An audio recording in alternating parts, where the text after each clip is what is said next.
নমস্কাৰ। সৰু সৰু কিন্তু ভয় লগা কিছু ভৌতিক ঘটনালৈ প্ৰত্যেক দিনাখনৰ দৰে মই ঝৰ্ণা আহিছোঁ আপোনালোকৰ কাষলৈ আৰু এক নতুন সপ্তাহৰ আৰম্ভণিৰ লগতে আৰু কিছু নতুন অভিজ্ঞতা লৈ আপোনাক কাষ চাপিছোঁহি। আজি লৈ আহিছোঁ ৱেষ্ট কাৰ্বি আংলঙৰ তাৰাডুবি গাঁৱৰ পৰা ৰশ্মি বৰাই লিখি পঠিওৱা এক বৰ শিহৰণকাৰী অভিজ্ঞতা। এই অভিজ্ঞতা আপোনালোকৰ আগত ব্যক্ত কৰাৰ আগতে অনুৰোধ কৰিছোঁ, যদিহে আপুনি মোৰ ইউটিউব চেনেলটো এতিয়া ছাবস্ক্ৰাইব কৰা নাই, যদি বেয়া নাপায় ছাবস্ক্ৰাইব কৰি থ'ব। ইনষ্টাগ্ৰামত থকা একাউণ্টটো ফ'ল' কৰিবলৈ নাপাহৰিব আৰু ফেচবুকৰ পেজখনো যদি এতিয়ালৈকে ফ'ল' কৰা নাই তাকো কৰি থ'ব, যাতে মোৰ ভিডিঅ'বোৰ অহাৰ লগে লগে আপোনালোকে এটা ন'টিফিকেশ্যন পায়। এতিয়া পলম নকৰি আগবাঢ়োঁ ৰশ্মিৰ অভিজ্ঞতাৰ ফালে। ৰশ্মিৰ ঘৰত মানে তেওঁ বিয়া হৈছে ৱেষ্ট কাৰ্বি আংলঙৰ তাৰাডুবি গাঁৱত আৰু তাত তেওঁৰ শাহু, মামী শাহু আৰু তেওঁৰ হাজবেণ্ড থাকে আৰু তেওঁলোকে মানে বজাৰ পাতি কৰিবলৈ, চিনেমা চাবলৈ বা যিকোনো কাৰণত একেবাৰে ওচৰতে থকা হয় ডিফুলৈ যায়, নহয় নগাঁৱলৈ যায়। বহু দিনৰ পৰা ৰশ্মিৰ মন গৈ আছিলে এখন অসমীয়া চিনেমা চাব। সেয়েহে নতুন অসমীয়া চিনেমা এখন ৰিলিজ হোৱাৰ লগে লগে নিজৰ হাজবেণ্ডক তেওঁ কাকতি মিনতি কৰিবলৈ লাগিলে যে আমাক চিনেমা চাবলৈ লৈ ব'লক। হাজবেণ্ডে বহু ব্যস্ততাৰ মাজতো এটা দিন উলিয়াই ক'লে যে এটা কাম কৰিবা, আজি আমি চিনেমা চাবলৈ যাওঁ, উভতি আহোঁতে ভণ্টিহঁতৰ ঘৰত ভাত পানী খাই ৰাতি উভতি আহিম, মামীকো লৈ ল'বা। ভবামতে কাম, ৰশ্মিয়ে শাহুৱেকক ক'লে, মামী শাহুৱেকক ক'লে আৰু তেওঁলোকো বৰ মানে উৎসাহেৰে চিনেমা চাবলৈ বুলি ওলালে। তেওঁলোকেতো যুগ যুগ ধৰি চিনেমা চোৱা নাই অসমীয়া চিনেমা, গতিকে বিৰাট ফূৰ্তি আৰু সেইদিনাখন চিনেমা চাবলৈ যাব। গতিকে দিনৰ কাম ভাগ ভালদৰে কৰি মেলি তিনিওগৰাকী ঘৰৰ মহিলা সুন্দৰকৈ সাজি কাচি ওলাইছে আৰু তেওঁলোকৰ গাড়ীখনত ৰশ্মিৰ হাজবেণ্ড আৰু পিছৰ ছিটটোত মাক আৰু মামীয়েক বহিছে। তেওঁলোক গৈ চিনেমা চালে, চিনেমা চাই মেলি অলপ বজাৰ পাতিও কৰিলে, ঘৰৰ কিবাকিবি সৰু সুৰা বজাৰ। তাৰপিছত নগাঁৱৰ পৰা উভতি আহোঁতে নন্দেকৰ ঘৰ, নগাঁৱৰ ওচৰতে, তেওঁৰ ঘৰত সোমাই নিশাৰ সাজ খালে। তেওঁলোকৰ ঘৰত ভাত পানী খাই উঠি ওলাওঁতে প্ৰায় 11:10 হৈছে আৰু তেওঁলোক তেতিয়া আহি আছে, ৱেষ্ট কাৰ্বি আংলং আহিব লাগিব। আজিকালি ৰাস্তাবোৰ ভাল কাৰণে মানুহে ইমান চিন্তা নকৰে আৰু যিহেতু নিজৰ গাড়ীতে গৈছে গতিকে ইমান চিন্তা নাই বুলি লাহে লাহে আহি আছে। পিছে ভাত পানী খাই উঠাৰ পিছত মাক আৰু মামীয়েকৰ টোপনি ধৰিলে। তেওঁলোক পিছৰ ছিটত ধুনীয়াকৈ শুইছে। তাৰপিছত ৰশ্মি আৰু ৰশ্মিৰ হাজবেণ্ডে বিভিন্ন ধৰণৰ কথা পাতি মাজে মাজে চিনেমাখনৰ কথা, চিনেমাৰ দুটামান গান, সেই সকলোবোৰ গুণগুণাই আহি আছে। কঠীয়াতলি পালেহি। কঠীয়াতলি পাৰ হৈ তেতেলী সৰা বুলি এটুকুৰ ঠাই আছে, সেই ঠাইটুকুৰ পোৱাৰ লগে লগে ৰশ্মিহঁতে গাড়ীৰ পোহৰত, তেতিয়ালৈকে সময় প্ৰায় 12:40 হৈছে আৰু তেতিয়া তেওঁলোকে গাড়ীৰ পোহৰত দেখিছে দূৰত মানে ঘপককৈ যেন ৰাস্তাৰ মাজত এজনী ছোৱালী থিয় হৈ আছে। তেতিয়া তেওঁলোকে ভাবিলে যে কোনোবা হয়তো খোজকাঢ়ি আহিছে, হৰ্ণ বজালে আঁতৰি যাব। সেয়েহে ৰশ্মিৰ হাজবেণ্ডে বিৰাট জোৰত জোৰত হৰ্ণ বজাইছে। সেইখিনি সময়ত মানে কঠীয়াতলি সেই ঠাইটুকুৰ বিৰাট নিজান হৈ আছে আৰু আচৰিত ধৰণে কোনো গাড়ী অহা যোৱা কৰা নাই, যেন নিশা বহু হৈছে। পিছে 12:40 ইমানো নিশা হোৱা নাই যে ৰাস্তাটো একেবাৰে খালী হৈ যাব, কিন্তু আচৰিত ধৰণে ৰাস্তাত এখনো গাড়ী নাছিলে, কেৱল ৰশ্মিহঁতৰ গাড়ীখনৰ হেডলাইটটোৰ পোহৰ আছে।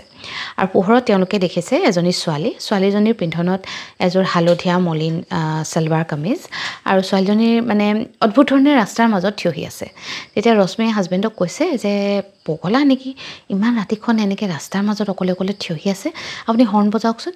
তাৰপিছত তেতিয়া হাজবেণ্ডেও বহুতবাৰ হৰ্ণ বজাইছে, পিছত ছোৱালীজনী আঁতৰা নাই। তেওঁলোক গাড়ীৰ স্পীডো তেওঁ লাহেকৈ কমাই দিছে, কিন্তু তথাপিতো গাড়ীখন চলি গৈয়ে আছে আৰু একদম আচৰিত ধৰণে ঘপককৈ আহি ছোৱালীজনী তেওঁলোকৰ গাড়ীৰ একদম বনেটৰ সন্মুখ পালেহি। তাই যেন উৰা মাৰি আহিলে, ৰাস্তা বহুত দূৰত আছিলে, কিন্তু ঘপককৈ একদম চকুৰ আগত তাই থিয় দিলেহি। আৰু তেতিয়া ৰশ্মিৰ হাজবেণ্ডে মানে ভয়ত মানে চিঞৰিবনে কান্দিব তেনেকুৱা হৈছে।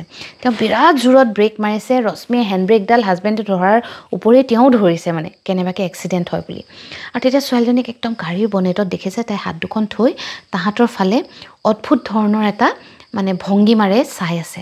ছোৱালীজনীৰ চকুকেইটা একদম জলজলীয়া হৈ আছে, যেন মানে কান্দিব বা খঙত যে চকু জলজলীয়া হয় তেনেকুৱা জলজলীয়া, আৰু মুখখন বৰ অদ্ভুত ধৰণৰ ছোৱালীজনী। তাৰপিছত তেওঁলোকে গাড়ীখন মানে যিহেতু বহুত হাৰ্ড ব্ৰেক মাৰিছে, অলপ দূৰ গৈ গাড়ীখন একদম বিৰাট শব্দ কৰি ৰৈছে আৰু গাড়ীখন ৰোৱাৰ লগে লগে ছোৱালীজনী সন্মুখৰ পৰা নাইকিয়া হৈ গৈছে। ৰশ্মিহঁতে ভাবিলে হয়তো চাগে উফৰি গ'ল, এক্সিডেণ্ট হৈছে বুলি ভাবিছে আৰু। তাৰপিছত গাড়ীখনৰ পৰা তাহাঁতে পিছলৈ ঘূৰিছে যে পিছত দেখিছে কোনো নাই।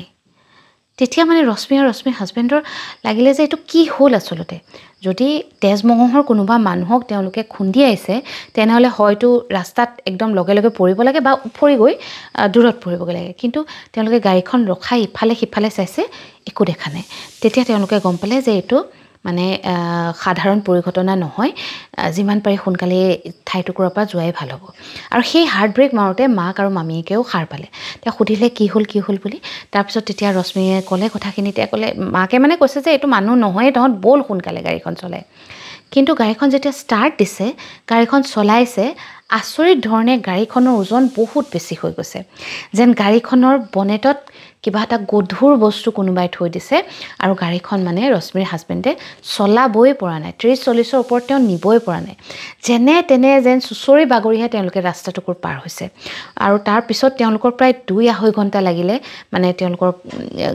গাঁও পাবৰ কাৰণে আৰু বিৰাট মানে অশান্তিত তেওঁলোকে সেই সময়খিনি কটাইছে যেনে তেনে গৈ তেওঁলোক ঘৰ পালেগৈ ঘৰ পাই দেখিছে গাড়ীৰ মানে একো অনিষ্ট হোৱা নাই গাড়ীখনৰ কিন্তু তেওঁ গাড়ীখনত স্পীড দিব নোৱাৰিলে এই ঘটনাটো ঘটাৰ পিছত ৰশ্মিহঁতৰ মানে প্ৰায় এসপ্তাহমান যেন তেওঁলোক ট্ৰমাত থাকিলে তেনেকুৱা হ'ল চকু মুদিলেই সেই ছোৱালীজনীক দেখা পায় মানে যেতিয়া ৰাতি শুবলৈ বা দুপৰীয়াও কেতিয়াবা যদি জিৰাবলৈ লয় চকুহাল মুদিলেই কেৱল ছোৱালীজনীকে দেখা পায় আৰু তাৰপিছত সেই ঠাইটুকুৰত কঠীয়াতলিত মানে ৰশ্মিৰ হাজবেণ্ডৰ 2-এজন বন্ধু আছে চিনাকি মানুহ আছে তেওঁলোকক ফোন কৰি তেতিয়া তেওঁ সুধিলে যে এনেকুৱা এটা হৈছে মোৰ লগত আমাৰ গাড়ীত মই একচুৱেলি গাড়ীৰে খুন্দিয়াইছোঁ ছোৱালী এজনী কিবা হৈছে নেকি কাৰোবাৰ এক্সিডেণ্ট হোৱাৰ খবৰ আপোনালোকে পায় নেকি তেতিয়া তাৰে এজন মানুহে ক'লে যে এইটো তুমি একো কৰা নাই এই ৰাস্তাটোত ৰাতি হ'লে এনেকুৱা ঘটনা কেতিয়াবা ঘটে বহু মানুহে এনেকুৱা অনুভৱ কৰে আৰু সেই ছোৱালীজনীক বচাবলৈ গৈ বহুত ডাঙৰ এক্সিডেণ্ট হোৱাৰো উদাহৰণ আছে গতিকে তোমালোকৰ সেই দিনটো ভাল আছিলে আচলতে কপাল ভাল আছিলে কাৰণে একো অনিষ্ট নোহোৱাকৈ তোমালোক ঘৰ পালাগৈ এই ঘটনাটো ঘটা আজি কেইবছৰমান হ'ল কিন্তু এতিয়াও এই ৰাস্তাটোৰে যেতিয়া ৰশ্মিহঁত পাৰ হয় কঠীয়াতলি ওচৰ যেতিয়া তেওঁলোক পায় তেতিয়া তেওঁলোকৰ বুকুখন চিৰিংকৈ মাৰে আকৌ সেই নিশাটোৰ কথা তেওঁলোকৰ মনত পৰে এয়া আছিলে ৰশ্মি আৰু ৰশ্মিৰ পৰিয়ালৰ লগত ঘটা এটা জীয়া ঘটনা যিটো আজি আপোনালোকৰ আগত মই ব্যক্ত কৰিলোঁ শুনি কেনেকুৱা পালে জনাবৰ কাৰণে ভিডিঅ'টোৰ তলত কমেণ্ট কৰিবলৈ নাপাহৰিব ইতিমধ্যে কৈছোঁৱেই মই অসমত নিজৰ ঘৰত আছোঁ আৰু মাজে সময়ে মোৰ ভিডিঅ'টোত সৰু ল'ৰা ছোৱালীৰ মাত বোলো নিশ্চয় শুনি আছে প্ৰেছাৰ কুকাৰৰ হুইচেলো নিশ্চয় শুনিছে কাৰণ এতিয়া ভাত বনোৱাৰ সময় বৌয়ে বনাই আছে ভাত আৰু মই পঢ়ি আছোঁ ভৌতিক অভিজ্ঞতা লগতে আমাৰ ল'ৰা ছোৱালীকেইটাই খেলি আছে গতিকে অলপ হুলস্থুল হৈ আছে সেয়েহে আপোনালোকে অকণ কষ্ট কৰি শুনিবলগীয়া হৈছে চাগে তাৰ বাবে মই ক্ষমা প্ৰাৰ্থী কিন্তু ইয়াৰ অৰ্থ এইটো নহয় যে মই ভৌতিক অভিজ্ঞতা শ্বেয়াৰ নকৰিম সেয়েহে প্ৰত্যেক নিশা এক নতুন অভিজ্ঞতা লৈ আপোনাক কাষ চাপিম এতিয়ালৈ আহিছোঁ শুভৰাত্ৰি